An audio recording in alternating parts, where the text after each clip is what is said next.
Resident Evil 6 is a third-person shooter by Capcom. As a deadly and destructive virus known as the C-Virus wreaks havoc the world over, you play as one of 7 characters across 4 campaigns in an interwoven narrative.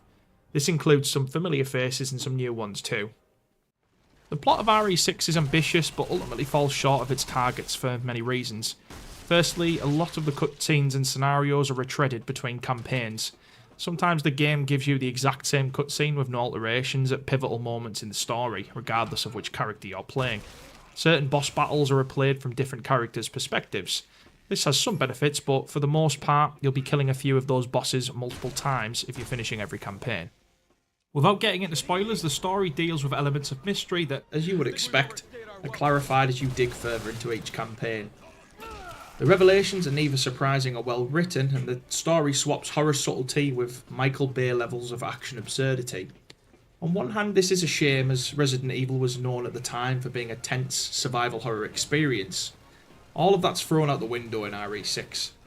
On the other hand, sometimes the schlockiness reaches laughable levels, and if you embrace the dumb nature of what's going on, it becomes quite an enjoyable ride.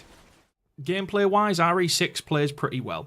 It doesn't have the awkward clunkiness of RE5, and swapping between weapons and items is easier than it ever has been. The gunplay is competent overall, with the exception of the shotgun and elephant gun, which are very satisfying to use. A lot of enemies feel pretty spongy, and although you get a splatter of gore out of each enemy, giving you constant feedback, it can be pretty repetitive mowing them down. Typically, standard enemies and more powerful BOWs have mechanics that differ, which helps to keep things fresh. You'll have to keep on your toes and be wary of weak spots. Quick-time events appear quite a lot, and they're almost always annoying and unnecessary, providing no substance to the gameplay. Some chase sequences, particularly in the Ada and Jake campaigns, are insufferable. For 2012, RE6 is a good-looking game. The set design and environments are well thought out with a good amount of detail, and each area feels distinct. Enemies are well designed and varied.